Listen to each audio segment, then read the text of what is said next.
ಭಗವಂತ ಯಾರೋ ಒಬ್ಬರ ರೂಪದಲ್ಲಿ ಬಂದು ಸಹಾಯ ಮಾಡ್ತಾರೆ. ಮೇಷರಾಶಿಯ ಆಗಸ್ಟ್ ತಿಂಗಳ ಭವಿಷ್ಯ 2026. ಈ ಮಾಹಿತಿಯನ್ನು ಸಂಪೂರ್ಣವಾಗಿ ತಿಳ್ಕೊಬೇಕಪ್ಪ ಅಂತ ಹೇಳಿದ್ರೆ ವಿಡಿಯೋಗೊಂದು ಲೈಕನ್ನು ಕೊಡಿ ಹಾಗೂ ಶೇರನ್ನು ಮಾಡಿ ಹಾಗೂ ನಮ್ಮ ಆಸ್ಟ್ರಾಲಜಿ ಕನ್ನಡ ಯೂಟ್ಯೂಬ್ ಚಾನಲನ್ನು ತಪ್ಪದೆ ಎಲ್ಲರೂ ಕೂಡ ಸಬ್ಸ್ಕ್ರೈಬನ್ನು ಮಾಡ್ಕೊಳ್ಳಿ. ಈ ಒಂದು ತಿಂಗಳಿನಲ್ಲಿ ವಿಶೇಷವಾಗಿ ಸಾಕ್ಷಾತ್ ಗಣೇಶನನ್ನು ಆರಾಧನೆಯನ್ನು ಮಾಡಿದ್ರೆ ನಿಮ್ಮ ಎಲ್ಲ ಕಷ್ಟ ಕಾರ್ಪಣ್ಯಗಳು ಕೂಡ ನಿವಾರಣೆ ಆಗುತ್ತೆ. ಶ್ರೀ ಗಣೇಶ ಎಂದು ಕಮೆಂಟ್ ಮಾಡಿ. ನಿಮ್ಮ ಯಾವುದೇ ಗುಪ್ತ ಘೋರ ನಿಗೂಢ ಸಮಸ್ಯೆಗಳಿಗೆ ಪರಿಹಾರ ತಿಳಿಬೇಕಂದ್ರೆ ನನ್ನ ನಂಬರ್ಗೆ ಕರೆ ಮಾಡಿ. ಬನ್ನಿ, ಈ ಒಂದು ತಿಂಗಳಿನಲ್ಲಿ ನಿಮ್ಮ ಗುಣಲಕ್ಷಣ ಹೇಗಿದೆ ಮತ್ತು ನಿಮ್ಮ ವ್ಯಕ್ತಿತ್ವ ಹೇಗಿರುತ್ತೆ ಈ ತಿಂಗಳಿನಲ್ಲಿ ಮತ್ತು ನಿಮ್ಮ ಮನಸ್ಥಿತಿ ಹೇಗಿರುತ್ತೆ ಅನ್ನೋದನ್ನು ನೋಡೋಣ ಬನ್ನಿ. ಆದಷ್ಟು ಈ ತಿಂಗಳಿನಲ್ಲಿ ನೀವು ಮೌನವಾಗಿರಲಿಕ್ಕೆ ಪ್ರಯತ್ನವನ್ನು ಪಡ್ತೀರಾ. ಬಹಳ ಸೌಮ್ಯವಾಗಿ ಕೂಡ ಇರ್ತೀರಾ ಮತ್ತು ನ್ಯಾಯಪರವಾಗಿ ನಿಂತ್ಕೋತೀರಾ, ನ್ಯಾಯಯುತವಾಗಿ ನಡೆದುಕೋತೀರಾ. ಬಹಳಷ್ಟು ಶಾಂತ ಪ್ರಿಯರು ಕೂಡ ಆಗಿರ್ತೀರಾ ಈ ಒಂದು ತಿಂಗಳಿನಲ್ಲಿ ಮತ್ತು ಉತ್ತಮ ನಿರ್ವಾಹಕರು ಕೂಡ ಆಗಿರ್ತೀರಾ. ಅದು ಕೆಲಸದಲ್ಲಿ ಆಗಿರ್ಬೋದು, ವ್ಯಾಪಾರದಲ್ಲಿ ಆಗಿರ್ಬೋದು ಅಥವಾ ಕುಟುಂಬದಲ್ಲೇ ಆಗಿರ್ಬೋದು ಮತ್ತು ಇತರರೊಂದಿಗೆ ಸುಲಭವಾಗಿ ಬೆರೆಯಲು ಬಹಳಷ್ಟು ಪ್ರಯತ್ನವನ್ನು ಪಡ್ತೀರಾ ಮತ್ತು ಯಾರನ್ನೂ ಕೂಡ ಅಷ್ಟು ಕೀಳಾಗಿ ನೋಡಲಿಕ್ಕೆ ಹೋಗೋದಿಲ್ಲ. ನಿಮ್ಮ ಕೆಲಸ ಆಯಿತು ನೀವಾಯಿತು ಅನ್ನುವಂಥ ವ್ಯಕ್ತಿತ್ವ ನಿಮ್ಮಲ್ಲಿ ಇರತಕ್ಕಂಥದ್ದು. ಇನ್ನು ಮೊದಲನೇ ವಿಚಾರವನ್ನು ನೋಡಿದಾಗ ವಿಶೇಷವಾಗಿ ನಿಮ್ಮ ಒಂದು ವೃತ್ತಿ ಜೀವನದಲ್ಲಿ ನೋಡಿ, ವೃತ್ತಿ ಜೀವನದಲ್ಲಿ ಹೊಸ ಅವಕಾಶಗಳು ಕೂಡ ಒದಗಿ ಬರುವಂತಹ ಸಾಧ್ಯತೆಯೂ ಕೂಡ ಇದೆ ಮತ್ತು ನೀವು ಮಾಡುವಂತಹ ಕೆಲಸ ಕಾರ್ಯದಲ್ಲಿ ಯಶಸ್ಸಾಗುವಂತಹ ಸಾಧ್ಯತೆ ಇದೆ. ಆದರೆ ನೀವು 100 ಪಟ್ಟು ಕೆಲಸ ಮಾಡಿದ್ರೆ ಇನ್ನು 60 ಭಾಗದಷ್ಟು ನಿಮ್ಮ ಕೆಲಸನ ಹಾಳು ಮಾಡಬೇಕು ಅಂತಲೇ ನಿಮ್ಮ ಸುತ್ತಲೂ ಕೂಡ ಕಾಯುವಂಥ ವ್ಯಕ್ತಿಗಳು ನಿಮ್ಮ ಸುತ್ತಲೂ ಕೂಡ ಇರ್ತಾರೆ. ಅಂಥವರಿಂದ ಸ್ವಲ್ಪ ಆದಷ್ಟು ದೂರ ಇರಬೇಕು. ನಿಮ್ಮ ಕೆಲಸಕ್ಕೆ ಸಂಬಂಧಪಟ್ಟಂತಹ ಒಂದು ಸೀಕ್ರೆಟ್ಸ್ಗಳನ್ನು ಯಾವುದೇ ಕಾರಣಕ್ಕೂ ಕೂಡ ಇನ್ನೊಬ್ಬರೊಟ್ಟಿಗೆ ಹಂಚಿಕೊಳ್ಳಕ್ಕೆ ಹೋಗಬೇಡಿ. ಅದು ಈಗ ಬಂದಿರತಕ್ಕಂತಹ ಕೆಲಸದಾರರಿಗೆ ಆಗಿರಬಹುದು ಅಥವಾ ಯಾವುದೇ ಸೀಕ್ರೆಟ್ಸ್ಗಳನ್ನು ಅಥವಾ ಕಲೀಲಿ ಬಿಡು ಅಂತ ಹೇಳಿ ಮೇನ್ ಸೀಕ್ರೆಟ್ಸ್ಗಳನ್ನು ನಿಮ್ಮ ಕೆಲಸಕ್ಕೆ ಸಂಬಂಧಪಟ್ಟಿದ್ದನ್ನು ನೀವು ಬಿಟ್ಟು ಕೊಡಲಿಕ್ಕೆ ಹೋಗಬೇಡಿ. ಬಿಟ್ಟು ಕೊಟ್ಟರೆ ನಿಮ್ಮ ಕೆಲಸಕ್ಕೆ ಬಹಳಷ್ಟು ಕುತ್ತು ತರುವಂತಹ ಸಾಧ್ಯತೆಯೂ ಕೂಡ ಇದೆ. ಇನ್ ಕೇಸ್ ನಿಮ್ಮ ಕೆಲಸದಲ್ಲಿ ಏನಾದರೂ ಒಂದು ತೊಂದರೆ ಬಂತು ಅಂದರೆ ದೇವರ ರೂಪದಲ್ಲೋ ಅಥವಾ ಯಾವುದೋ ಒಂದು ಭಗವಂತ ರೂಪದಲ್ಲಿ ಒಬ್ಬ ವ್ಯಕ್ತಿ ಬಂದು ನಿಮಗೆ ಸಹಾಯ ಮಾಡುವಂಥ ಒಂದು ಸಂದರ್ಭಗಳು ಕೂಡ ಬರುವಂತಹ ಸಾಧ್ಯತೆಯೂ ಕೂಡ ಇದೆ. ನೀವು ಸರ್ಕಾರಿ ನೌಕರರಲ್ಲಾಗಿದ್ದರೆ ಬಹಳಷ್ಟು ರೀತಿಯಾದಂತಹ ಲಾಭದಾಯಕವಾಗಿದೆ. ಆದರೆ ಹೊಸದಾಗಿ ನಿಮ್ಮ ಜೊತೆಯಲ್ಲಿ ಕೆಲಸಕ್ಕೆ ಸೇರಿಕೊಂಡಿರ್ತಾರಲ್ಲ ಅವರಿಗೆ ಆದಷ್ಟು ನೀವು ಬಹಳ ಚೆನ್ನಾಗಿ ನೋಡ್ಕೊಳ್ಳಿ. ಆದರೆ ಮೇನ್ ಸೀಕ್ರೆಟ್ಸ್ಗಳನ್ನು ಮಾತ್ರ ನೀವು ಹೇಳಲಿಕ್ಕೆ ಹೋಗಬೇಡಿ. ಅದರಿಂದ ಆದಷ್ಟು ಜಾಗೃತರಾಗಿದ್ದಷ್ಟು ಒಳ್ಳೆಯದು.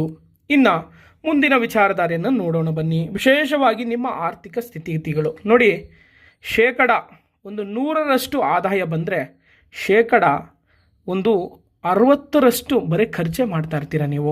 ಹಾಗಾಗಿ ಶೇಕಡ 60ರಷ್ಟು ಇರ್ತಕ್ಕಂತಹ ಖರ್ಚನ್ನು, ಅನಗತ್ಯವಾದಂತಹ ಖರ್ಚುಗಳನ್ನು ನೀವು ದೂರ ಮಾಡುವುದು ಒಳ್ಳೆಯದು. ಹೊಸ EMIಗಳನ್ನು ಹಾಕ್ಕೊಳ್ಳಿಕ್ಕೆ ಹೋಗಬೇಡಿ. ಯಾವುದೇ ಒಂದು ಬಟ್ಟೆ ಮಾರ್ಕೆಟ್ಗೆ ಬಂತು ಅಂತ ಹೇಳಿಬಿಟ್ಟು ಅದನ್ನು ವ್ಯಾಮೋಹಕ್ಕೆ ಒಳಗಾಗಿ ಅದನ್ನು ತೆಗೆದುಕೊಳ್ಳಲಿಕ್ಕೆ ಹೋಗಬೇಡಿ. ಆದಷ್ಟು ಸ್ವಲ್ಪ ಎಷ್ಟು ಸಾಧ್ಯವಾಗುತ್ತೋ ಅಷ್ಟು ಅವಾಯ್ಡ್ಗಳನ್ನು ಮಾಡಲಿಕ್ಕೆ ಪ್ರಯತ್ನವನ್ನು ಮಾಡಿ. ಅದರಲ್ಲೂ ಕೂಡ ವಿಶೇಷವಾಗಿ ಮಹಿಳೆಯರು ಅಲಂಕಾರಿ ವಸ್ತುಗಳ ಮೇಲೆ ಬಹಳಷ್ಟು ಹಣ ವ್ಯಯ ಮಾಡುವಂಥ ಒಂದು ಸಂದರ್ಭಗಳು ಕೂಡ ಬರುವಂತಹ ಸಾಧ್ಯತೆ ಇದೆ. ಯಾಕೆ ಅಂದರೆ ಈ ತಿಂಗಳು ಪೂರ್ತಿ ನಿಮಗೆ ಕಷ್ಟಗಳು ಆಗಬಾರ್ದು. ತಿಂಗಳ ಪ್ರಾರಂಭದಲ್ಲಿ ನಿಮಗೆ ಎಷ್ಟೇ ಆದಾಯ ಇದ್ದರೂ ಕೂಡ ಅದರಷ್ಟೇ ಉಳಿತಾಯದ ಮಾರ್ಗವನ್ನು ನೋಡಲಿಕ್ಕೆ ಪ್ರಯತ್ನವನ್ನು ಮಾಡಿ. ಹೂಡಿಕೆಯನ್ನು ಮಾಡಬೇಕಾದ್ರೆ ಆದಷ್ಟು ಹಿರಿಯರ ಸಲಹೆಯನ್ನು ಪಡ್ಕೊಂಡು ನೀವು ಹೂಡಿಕೆಯನ್ನು ಮಾಡಿದರೆ ಭಾಳಷ್ಟು ರೀತಿಯಾದಂಥ ಲಾಭದಾಯಕವಾಗಿರುತ್ತೆ ಅನ್ನೋದು ಫಲಾನುಫಲಗಳು ಹೇಳ್ತಾ ಇರ್ತಕ್ಕಂಥದ್ದು. ಇನ್ನು ಮುಂದಿನ ವಿಚಾರಧಾರೆಯನ್ನು ನೋಡಿದಾಗ ವಿಶೇಷವಾಗಿ ನಿಮ್ಮ ಒಂದು ವ್ಯಾಪಾರ ಸ್ಥಿತಿಗತಿಗಳಲ್ಲಿ ನೋಡಿ, ವಿಶೇಷವಾಗಿ ವ್ಯಾಪಾರಸ್ಥರಿಗೆ ಸಾಕಷ್ಟು ರೀತಿಯಾದಂತಹ ಲಾಭವಿದೆ ಈ ಒಂದು ತಿಂಗಳಿನಲ್ಲಿ ಮತ್ತು ಜವಳಿ ಉದ್ಯಮವನ್ನು ಮಾಡೋರಾಗಿರ್ಬೋದು ಅಥವಾ ಒಂದು ಕಬ್ಬಿಣಕ್ಕೆ ಸಂಬಂಧಪಟ್ಟಂತಹ ವ್ಯಾಪಾರವನ್ನು ಮಾಡೋರಾಗಿರ್ಬೋದು, ಅಂಥವರಿಗೆ ವಿಶೇಷವಾದಂಥ ಒಂದು ಲಾಭವನ್ನು ಕಾಣುವಂತಹ ಸಾಧ್ಯತೆಯು ಕೂಡ ಇದೆ ಅನ್ನೋದನ್ನು ಇಲ್ಲಿ ಫಲಾನುಫಲಗಳು ಹೇಳ್ತಾ ಇರ್ತಕ್ಕಂಥದ್ದು. ಇನ್ನು ಇನ್ನೊಂದು ಏನಪ್ಪ ಅಂತ ಹೇಳಿದ್ರೆ, ನೀವೇನಾದರೂ ಒಂದು ಕನ್ಸ್ಟ್ರಕ್ಷನ್ ಬಿಸ್ನೆಸ್ ಮಾಡೋರಾಗಿದ್ದರೆ ಅಂಥವರಿಗೆ ಈ ಒಂದು ತಿಂಗಳಿನಲ್ಲಿ ಸಾಕಷ್ಟು ರೀತಿಯಾದಂಥ ಲಾಭವಿದೆ. ಓಕೆನಾ. ನಿಮ್ಮ ವ್ಯಾಪಾರಕ್ಕೆ ವಹಿವಾಟುಗಳಿಗೆ ಯಾವುದೇ ರೀತಿಯಾದಂತಹ ತೊಂದರೆ ಅನ್ನೋದು ಬರೋದಿಲ್ಲ ಈ ಒಂದು ತಿಂಗಳಿನಲ್ಲಿ. ಅದರಲ್ಲೂ ಕೂಡ ವಿಶೇಷವಾಗಿ ಕಬ್ಬಿಣದ ವ್ಯಾಪಾರಸ್ಥರು ಯಾರ್ಯಾರು ಇರ್ತೀರ ನೋಡಿ, ಅದು ಒಂದು ಸಣ್ಣ ಪ್ರಮಾಣದ ಒಂದು ಟೂರ್ಸ್ ಆ್ಯಂಡ್ ಟ್ರಾವೆಲ್ ಬಿಸ್ನೆಸ್ಸೇ ಆಗಿರ್ಬೋದು, ಅಥವಾ ಒಂದು ಸ್ಮಾಲ್ ಸ್ಕೇಲ್ ಇಂಡಸ್ಟ್ರೀಸ್ಗಳನ್ನೇ ನಡೆಯೋರೇ ಆಗಿರ್ಬೋದು, ಅಥವಾ ಇಂಡಸ್ಟ್ರಿಯಲ್ ಬಿಸ್ನೆಸ್ ಇರ್ತಕ್ಕಂಥವ್ರಿಗೆ ಆಗಿರ್ಬೋದು, ಅಂಥವರಿಗೆ ಈ ತಿಂಗಳಿನಲ್ಲಿ ಹೆಚ್ಚು ಬದಲಾವಣೆಯನ್ನು ಕಾಣುವಂಥ ಸಾಧ್ಯತೆ ಇದೆ. ನೀವೇನಾದರೂ ವಿಶೇಷವಾಗಿ ಇಂಡಸ್ಟ್ರಿಯಲ್ ಬಿಸ್ನೆಸ್ ಗಳಾಗಿದ್ದರೆ ಆದಷ್ಟು ಈ ತಿಂಗಳಿನಲ್ಲಿ ನೀವು ಶನೇಶ್ವರನನ್ನು ಆರಾಧನೆಯನ್ನು ಮಾಡಿದ್ರು ಬಹಳಷ್ಟು ಉತ್ತಮ ಅನ್ನೋದನ್ನು ಇಲ್ಲಿ ಫಲಾನುಫಲಗಳು ಹೇಳ್ತಾ ಇರ್ತಕ್ಕಂಥದ್ದು. ಕಬ್ಬಿಣಕ್ಕೆ ಸಂಬಂಧಪಟ್ಟಂಥ ಯಾವುದೇ ವಹಿವಾಟುಗಳು ಇದ್ದರೆ ನಿಮ್ಮದು ಈ ತಿಂಗಳಿನಲ್ಲಿ ನೀವು ಭಯಪಡುವಂಥ ಅವಶ್ಯಕತೆಯೇ ಇಲ್ಲ.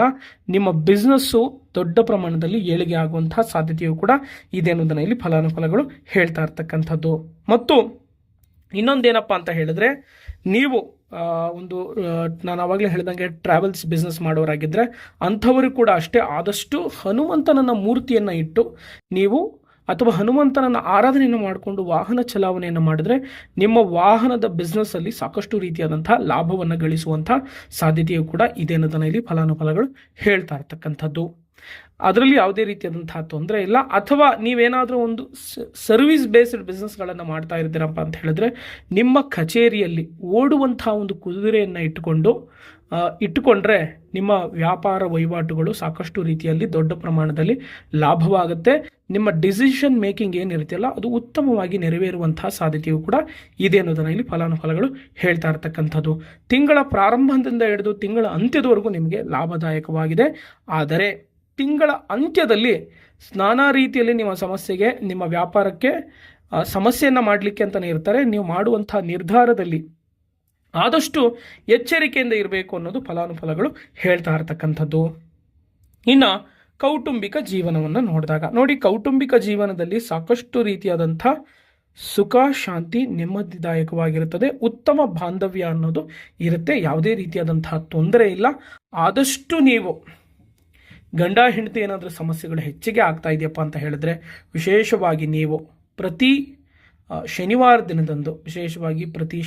ದಿನದಂದು ಶನೇಶ್ವರನನ್ನು ಆರಾಧನೆಯನ್ನು ಮಾಡೋದ್ರಿಂದ ಅಥವಾ ಒಂದು ಕಪ್ಪು ಎಳ್ಳನ್ನು ದಾನವಾಗಿ ಕೊಡೋದ್ರಿಂದ ನಿಮ್ಮ ಒಂದು ವೈವಾಹಿಕ ಜೀವನಕ್ಕೆ ಸಮಸ್ಯೆ ಭಾಳಷ್ಟು ಗಟ್ಟಿಯಾಗಿರುತ್ತೆ ಮತ್ತು ನಿಮ್ಮ ವೈವಾಹಿಕ ಜೀವನಕ್ಕೆ ಸಮಸ್ಯೆಗೆ ಯಾವುದೇ ರೀತಿಯಾದಂತಹ ತೊಂದರೆ ಇಲ್ಲ. ಈ ತಿಂಗಳಿನಲ್ಲಿ ಸುಖ, ಶಾಂತಿ, ನೆಮ್ಮದಿಯಿಂದ ನೀವು ಬಾಳ್ವೆಯನ್ನು ಮಾಡುತ್ತೀರಾ ಅಥವಾ ಮನೆಯನ್ನು ತೆಗೆದುಕೊಳ್ಬೇಕು ಅನ್ನೋಂತಹ ಒಂದು ಯೋಜನೆಯನ್ನು ರೂಪಿಸಿಕೊಂಡಿದ್ರೆ ಅದು ಈ ತಿಂಗಳಿನಲ್ಲಿ ನೆರವೇರುವಂತಹ ಒಂದು ಸಾಧ್ಯತೆಯೂ ಕೂಡ ಇದೆ ಅನ್ನೋದನ್ನು ಇಲ್ಲಿ ಫಲಾನುಫಲಗಳು ಹೇಳ್ತಾ ಇರ್ತಕ್ಕಂಥದ್ದು.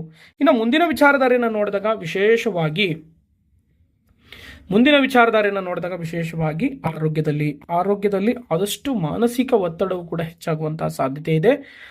ಸ್ವಲ್ಪ ಆದಷ್ಟು ಯೋಗ ಧ್ಯಾನಗಳನ್ನು ಮಾಡಿ ನಿಮ್ಮ ಆರೋಗ್ಯದಲ್ಲಿ ಬಹಳಷ್ಟು ಚೇತರಿಕೆ ಅನ್ನೋದನ್ನ ಕಾಣ್ತೀರಾ.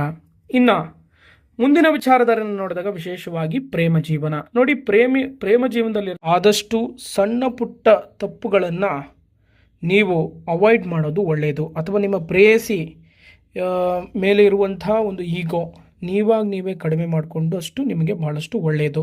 ನಾನು ಆವಾಗಲೇ ಹೇಳ್ದಂಗೆ ನೀವು ಈ ತಿಂಗಳಿನಲ್ಲಿ ಬಹಳಷ್ಟು ಮೌನವಾಗಿರ್ತೀರ. ಅದೇ ರೀತಿಯಲ್ಲಿ ನಿಮ್ಮ ಪ್ರೇಮ ಸಂಬಂಧದ ಜೀವನದಲ್ಲೂ ಮೌನವಾಗಿ ವರ್ತಿಸುವುದರಿಂದ ಈ ತಿಂಗಳು ಬಹಳ ಒಳ್ಳೆಯ ಸಂಬಂಧವು ಕೂಡ ಕೂಡಿಕೊಂಡು ಬರುವಂತಹ ಸಾಧ್ಯತೆ ಇದೆ ಮತ್ತು ವಿವಾಹದ ಒಂದು ಶುಭ ಸುದ್ದಿಯನ್ನು ಕೇಳುವಂತಹ ಸಾಧ್ಯತೆಯೂ ಕೂಡ ಇದೆ ಅನ್ನೋದನ್ನು ಇಲ್ಲಿ ಫಲಾನುಫಲಗಳು ಇರ್ತಕ್ಕಂಥದ್ದು. ಅಥವಾ ಲವ್ ಲೈಫ್ನಲ್ಲಿ ಇಲ್ಲದೇ ಇರೋರು ಇದ್ದರೆ ನೀವೇನಾದರೂ ಲವ್ ಲೈಫ್ನಲ್ಲೇ ಇಲ್ಲ ಗುರುಗಳೇ ಅಂದರೆ ಸ್ವಲ್ಪ ನಿಮ್ಮ ಜೀವನದಲ್ಲಿ ಒಂದು ಲವ್ ಲೈಫ್ಗೆ ಹೋಗುವಂತಹ ಸಾಧ್ಯತೆಯೂ ಕೂಡ ಇದೆ ಅನ್ನೋದನ್ನು ಇಲ್ಲಿ ಫಲಾನುಫಲಗಳು ಹೇಳ್ತಾ ಇರ್ತಕ್ಕಂಥದ್ದು. ಹೊಸ ಸಂಬಂಧಗಳು ಕೂಡಿಕೊಂಡು ಬರುವಂಥ ಸಾಧ್ಯತೆಯೂ ಕೂಡ ಇದೆ. ಇಷ್ಟು ಆಗಸ್ಟ್ ತಿಂಗಳ ಒಂದು ಭವಿಷ್ಯ. ಈ ವಿಡಿಯೋ ನಿಮಗೆ ಇಷ್ಟ ಆಗಿದ್ದರೆ ಲೈಕ್ ಮಾಡಿ, ಶೇರ್ ಮಾಡಿ ಹಾಗೂ ನಮ್ಮ ಆಸ್ಟ್ರಾಲಜಿ ಕನ್ನಡ ಯೂಟ್ಯೂಬ್ ಚಾನಲನ್ನು ಸಬ್ಸ್ಕ್ರೈಬ್ ಮಾಡಿ. ಈ ಒಂದು ತಿಂಗಳಿನಲ್ಲಿ ವಿಶೇಷವಾಗಿ ಸಾಕ್ಷಾತ್ ಗಣೇಶನನ್ನು ಆರಾಧನೆಯನ್ನು ಮಾಡಿದ್ರೆ ನಿಮ್ಮ ಎಲ್ಲ ಕಷ್ಟ ಕಾರ್ಪಣ್ಯಗಳು ಕೂಡ ನಿವಾರಣೆ ಆಗುತ್ತೆ. ಶ್ರೀ ಗಣೇಶ ಎಂದು ಕಮೆಂಟ್ ಮಾಡಿ ಈ ತಿಂಗಳು ಪೂರ್ತಿ ಅದೃಷ್ಟ ಫಲವನ್ನು ಕಾಣಿ. ಒಳ್ಳೆಯದಾಗಲಿ. ಹರಿ ಓಂ.